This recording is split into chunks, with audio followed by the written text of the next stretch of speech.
Council of India act में prescribe है कौन डॉक्टर एमसीपी की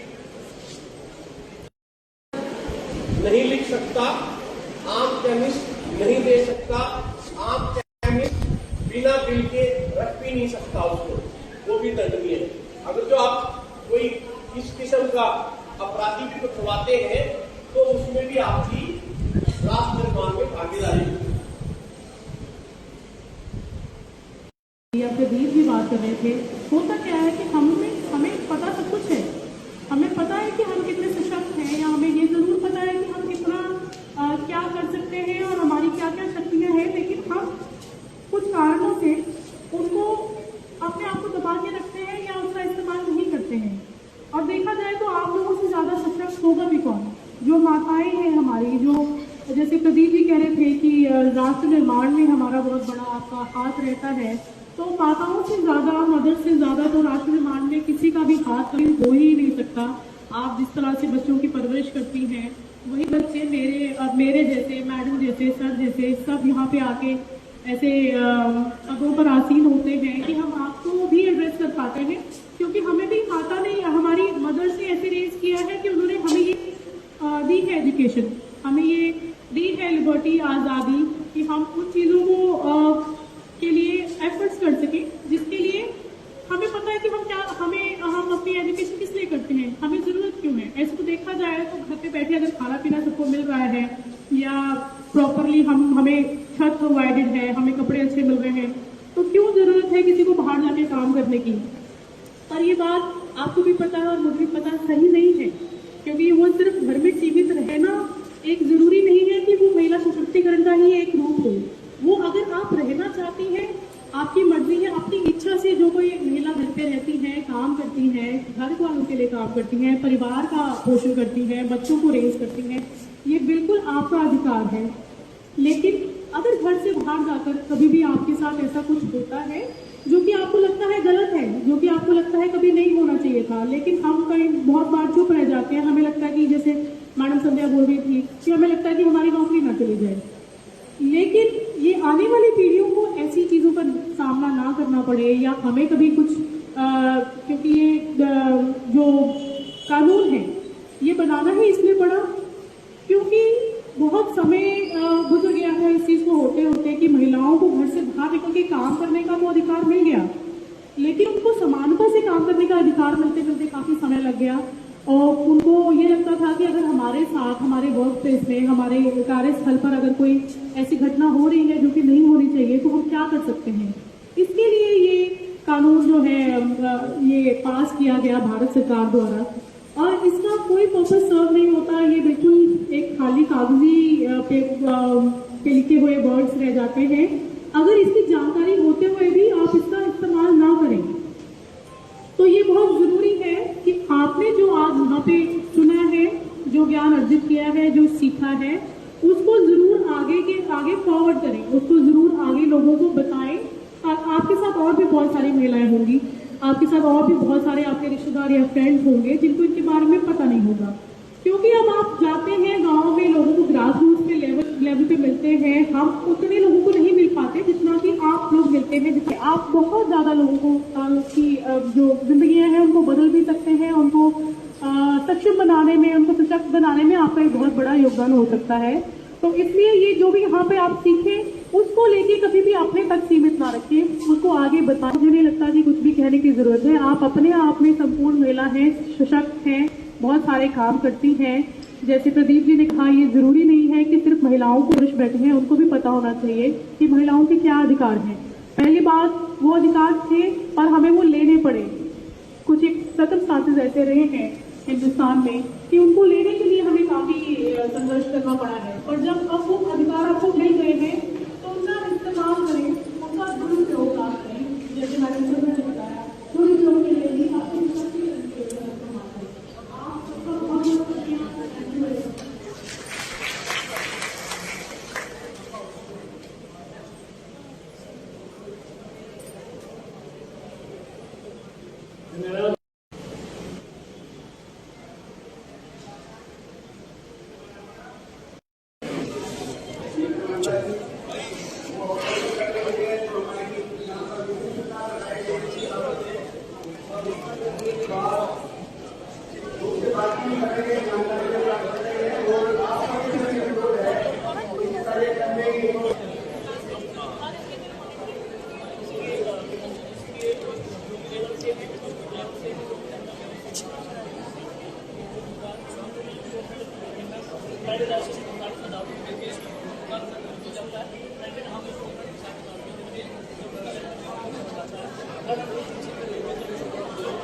अरे ठीक बट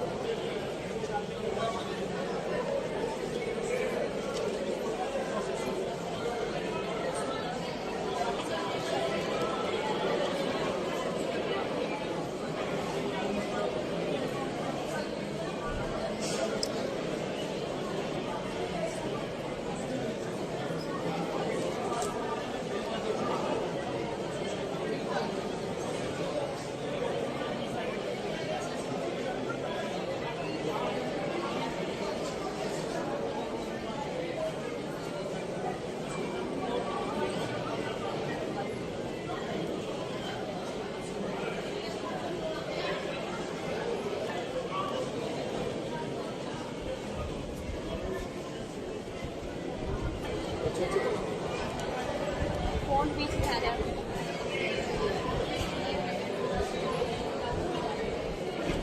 एक डिपार्टमेंट है क्या?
एग्रीकल्चर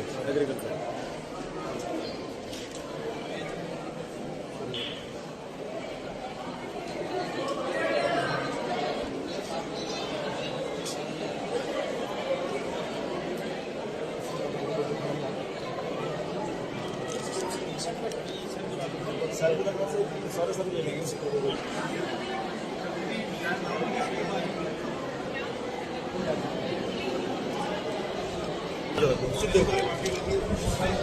आराम से सीधे निकल।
नहीं टाइम लगेगा 1 बजे नहीं 1 बजे नहीं रहेगा। हाँ जी आऊँगा जी।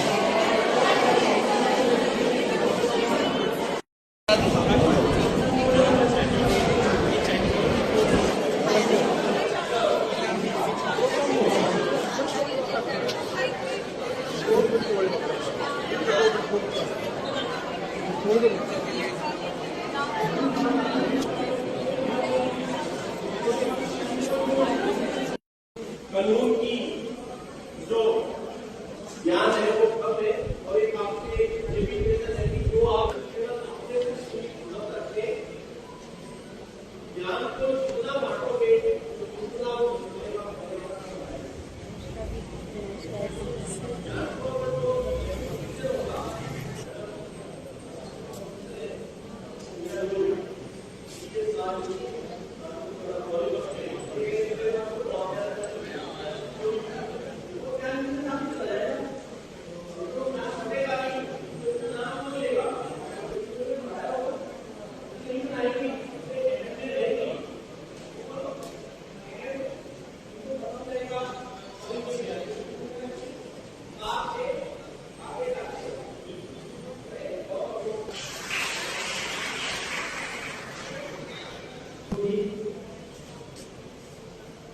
कार्यक्रम था ये district legal services authority Karnal CGM madam Jasbir Kaur की अध्यक्षता में हुआ और इसमें जो मेन इश्यूज था prevention of sexual harassment at workplace of women, domestic violence act, role of women in nation building and welfare and maintenance of senior citizen under the act of 2007।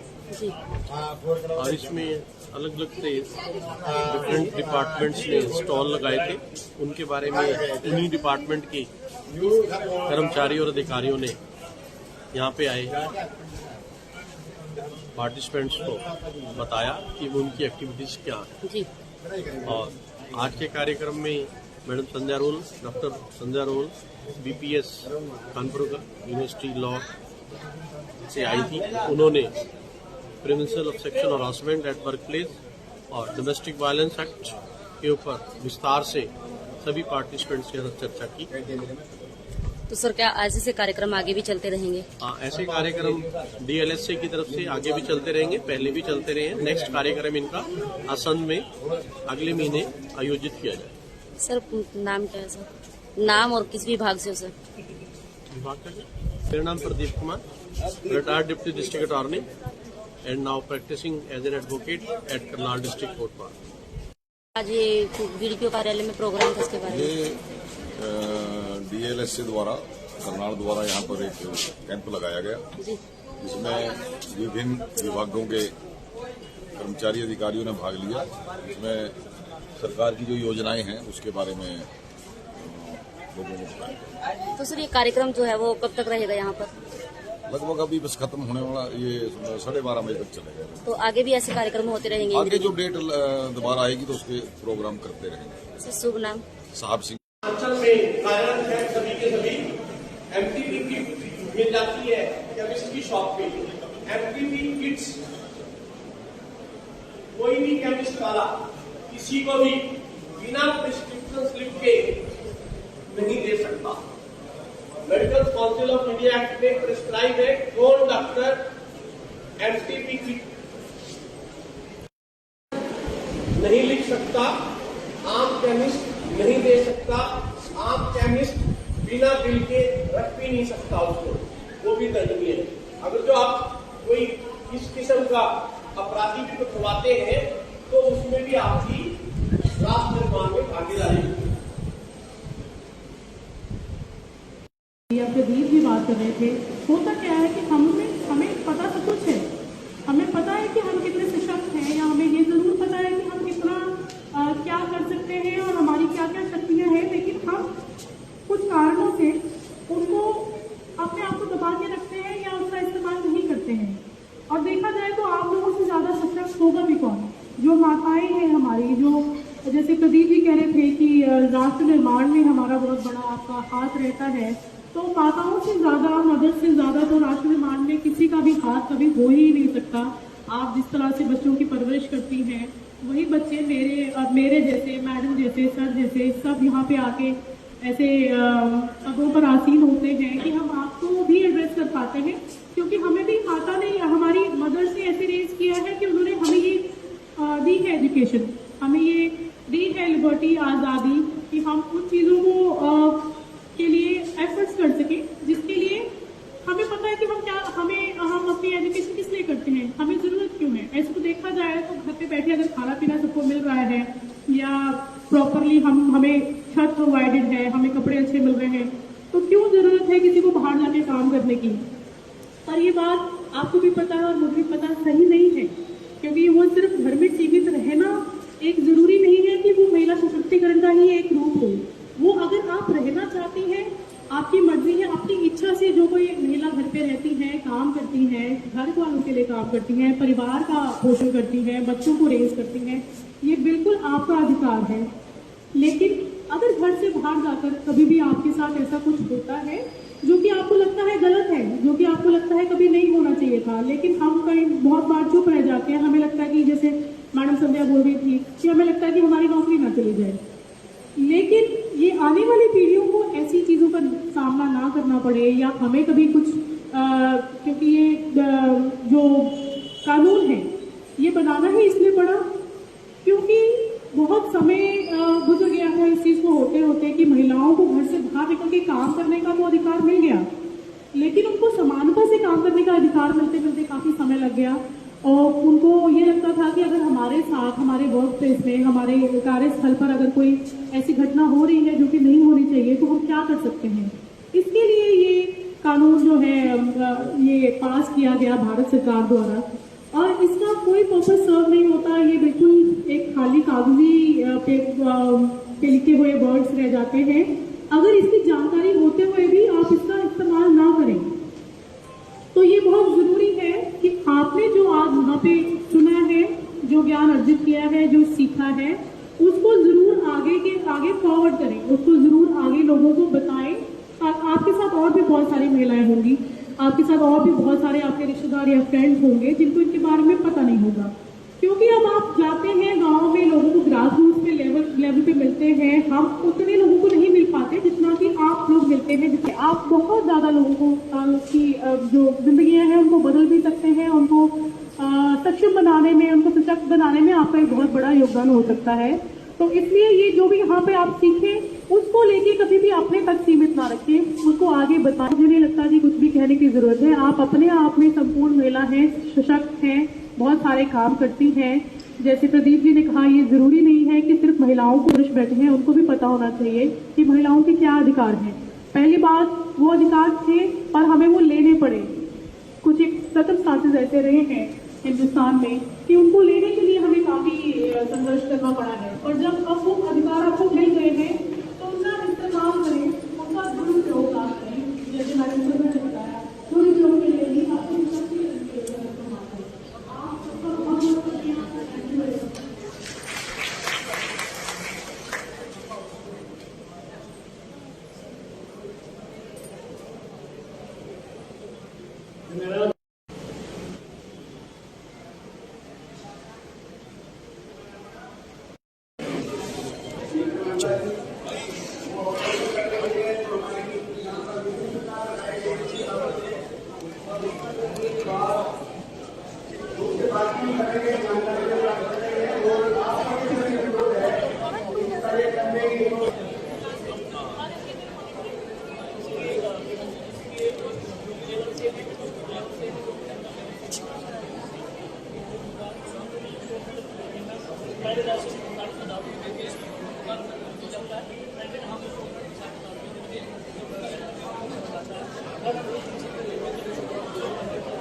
अरे ठीक है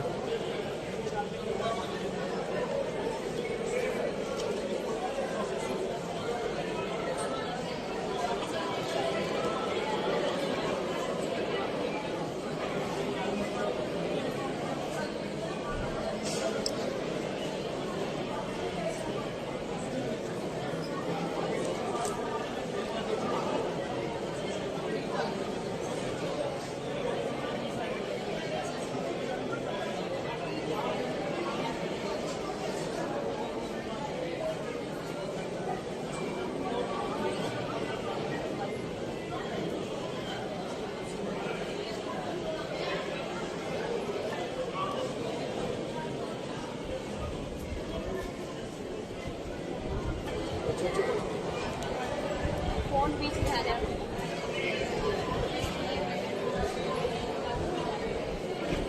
एक department आ गया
agriculture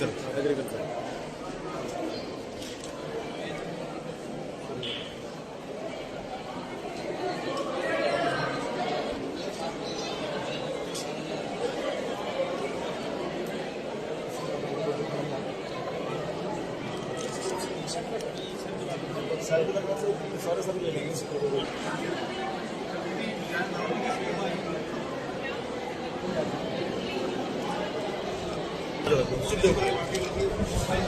आराम से सीधे निकल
किसी ने नहीं कराया ऋषि ने क्या आपको पता है कि कैंसर भी स्टॉल है तो लाइक कैसे करने चला अब जा रहे हो क्या नहीं टाइम लगेगा 1 बजे कहीं 1 बजे में ही हाँ जी आऊँगा जी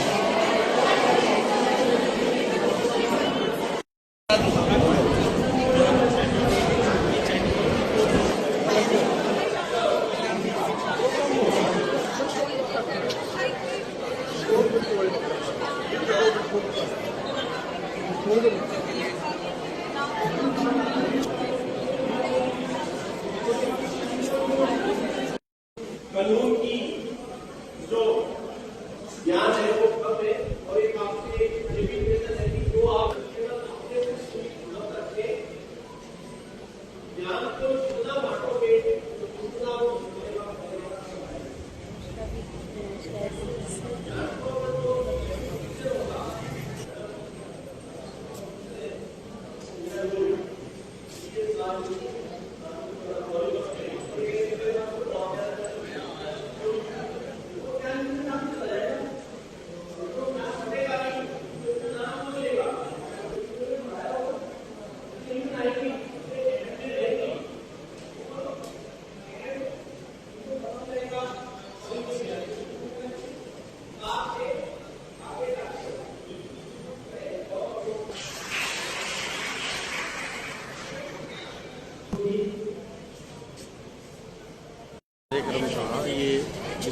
service authority Karnal CGM madam Jasbir Kaur की अध्यक्षता में हुआ और इसमें जो मेन इश्यूज था prevention of sexual harassment at workplace of women, domestic violence act, role of women in nation building and welfare and maintenance of senior citizen under the Act of 2007.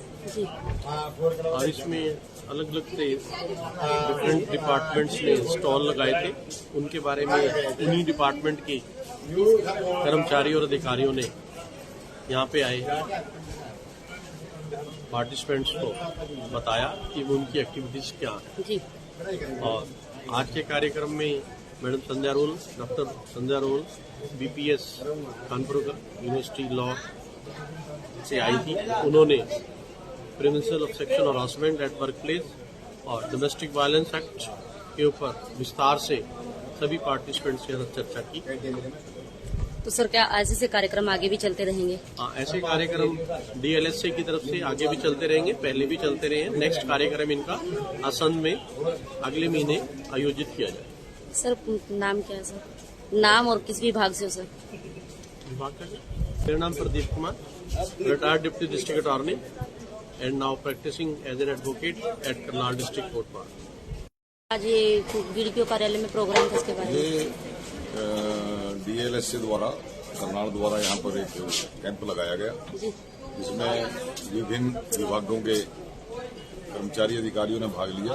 इसमें सरकार की जो योजनाएं हैं उसके बारे में लोगों को बताया। तो सर ये कार्यक्रम जो है वो कब तक रहेगा यहाँ पर? लगभग अभी बस खत्म होने वाला, ये 12:30 बजे तक चलेगा। तो आगे भी ऐसे कार्यक्रम होते रहेंगे? आगे जो डेट दोबारा आएगी तो उसके प्रोग्राम करते रहेंगे। सर शुभ नाम? अंचल में कार्यरत है सभी के सभी एमटीपी किट मिल जाती है केमिस्ट की शॉप पे। MTP kits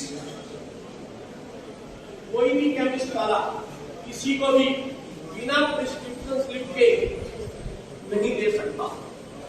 medical council of India act में प्रिस्क्राइब है कौन डॉक्टर एमटीपी किट नहीं लिख सकता, आम केमिस्ट नहीं दे सकता। आम केमिस्ट बिना बिल के रख भी नहीं सकता उसको, वो भी दंडनीय है। अगर जो आप कोई इस किस्म का अपराधी भी करवाते हैं तो उसमें भी आपकी राष्ट्र निर्माण में भागीदारी। प्रदीप भी बात कर रहे थे, होता क्या है कि हमें पता सब कुछ है। हमें पता है कि हम कितने सशक्त हैं, या हमें ये जरूर पता है कि हम कितना क्या कर सकते हैं और हमारी क्या क्या शक्तियां हैं, लेकिन हम कुछ कारणों से उनको अपने आप को दबा के रखते हैं या उसका इस्तेमाल नहीं करते हैं। और देखा जाए तो आप लोगों से ज्यादा सशक्त होगा भी कौन? जो माताएं हैं हमारी, जो जैसे प्रदीप जी कह रहे थे कि राष्ट्र निर्माण में हमारा बहुत बड़ा आपका हाथ रहता है, तो माताओं से ज्यादा, मदद से ज्यादा तो राष्ट्र निर्माण में किसी का भी हाथ कभी हो ही नहीं सकता। आप जिस तरह से बच्चों की परवरिश करती हैं, वही बच्चे मेरे जैसे, मैडम जैसे, सर जैसे सब यहाँ पे आके ऐसे पदों पर आसीन होते हैं कि हम आपको भी एड्रेस कर पाते हैं, क्योंकि हमें भी माता ने, हमारी मदर्स ने ऐसे रेज किया है कि उन्होंने हमें ये दी है एजुकेशन, हमें ये दी है लिबर्टी, आज़ादी, कि हम उन चीज़ों को के लिए एफर्ट्स कर सकें जिसके लिए हमें पता है कि हम अपनी एजुकेशन किस लिए करते हैं, हमें जरूरत क्यों है। ऐसे तो देखा जाए तो घर पे बैठे अगर खाना पीना सबको मिल रहा है या प्रॉपरली हमें छत प्रोवाइडेड है, हमें कपड़े अच्छे मिल रहे हैं, तो क्यों जरूरत है किसी को बाहर जाके काम करने की। पर ये बात आपको भी पता है और मुझे भी पता, सही नहीं है, क्योंकि वो सिर्फ घर में सीमित रहना एक जरूरी नहीं है कि वो महिला सशक्तिकरण का ही एक रूप हो। वो अगर आप रहना चाहती हैं, आपकी मर्जी है, अपनी इच्छा से जो कोई महिला घर पे रहती है, काम करती है, घर वालों के लिए काम करती है, परिवार का पोषण करती है, बच्चों को रेज करती है, ये बिल्कुल आपका अधिकार है। लेकिन अगर घर से बाहर जाकर कभी भी आपके साथ ऐसा कुछ होता है जो कि आपको लगता है गलत है, जो कि आपको लगता है कभी नहीं होना चाहिए था, लेकिन हम कहीं बहुत बार चुप रह जाते हैं, हमें लगता है कि जैसे मैडम संध्या बोल रही थी कि हमें लगता है कि हमारी नौकरी ना चली जाए। लेकिन ये आने वाली पीढ़ियों को ऐसी चीज़ों का सामना ना करना पड़े, या हमें कभी कुछ क्योंकि ये जो कानून है ये बनाना ही इसलिए पड़ा क्योंकि बहुत समय गुजर गया था इस चीज को होते होते कि महिलाओं को घर से बाहर निकल के काम करने का तो अधिकार मिल गया, लेकिन उनको समानता से काम करने का अधिकार मिलते मिलते काफी समय लग गया। और उनको ये लगता था कि अगर हमारे साथ हमारे वर्क प्लेस में, हमारे कार्यस्थल पर अगर कोई ऐसी घटना हो रही है जो कि नहीं होनी चाहिए तो हम क्या कर सकते हैं। इसके लिए ये कानून जो है ये पास किया गया भारत सरकार द्वारा, और इसका कोई पर्पस सर्व नहीं होता। ये बिल्कुल एक खाली कागजी पे लिखे हुए वर्ड्स रह जाते हैं। अगर इसकी जानकारी होते हुए भी आप इसका इस्तेमाल ना करें तो ये बहुत जरूरी है कि आपने जो आज यहाँ पे सुना है, जो ज्ञान अर्जित किया है, जो सीखा है, उसको जरूर आगे फॉरवर्ड करें, उसको जरूर आगे लोगों को बताएं। और आपके साथ और भी बहुत सारी महिलाएं होंगी, आपके साथ और भी बहुत सारे आपके रिश्तेदार या फ्रेंड्स होंगे जिनको इनके बारे में पता नहीं होगा। क्योंकि अब आप जाते हैं गांव में, लोगों को ग्रास रूट पे लेवल पे मिलते हैं, हम उतने लोगों को नहीं मिल पाते जितना कि आप लोग मिलते हैं, जिससे आप बहुत ज्यादा लोगों को की जो जिंदगियां हैं उनको बदल भी सकते हैं, उनको सक्षम बनाने में, उनको सशक्त बनाने में आपका एक बहुत बड़ा योगदान हो सकता है। तो इसलिए ये जो भी यहाँ पे आप सीखें उसको लेके कभी भी अपने तक सीमित ना रखें, उसको आगे बताएं। मुझे नहीं लगता कि कुछ भी कहने की जरूरत है। आप अपने आप में संपूर्ण महिला हैं, सशक्त हैं, बहुत सारे काम करती हैं। जैसे प्रदीप जी ने कहा, ये जरूरी नहीं है कि सिर्फ महिलाओं को पुरुष बैठे हैं, उनको भी पता होना चाहिए कि महिलाओं के क्या अधिकार हैं। पहली बात, वो अधिकार थे और हमें वो लेने पड़े। कुछ एक सर्कमस्टांसेस ऐसे रहे हैं हिंदुस्तान में कि उनको लेने के लिए हमें काफी संघर्ष करना पड़ा है, और जब अब वो अधिकार आपको मिल गए हैं तो उनका इस्तेमाल करें, उनका दुरुपयोग ना करें। जैसे मैंने बताया, दुरुपयोग के लिए भी आपको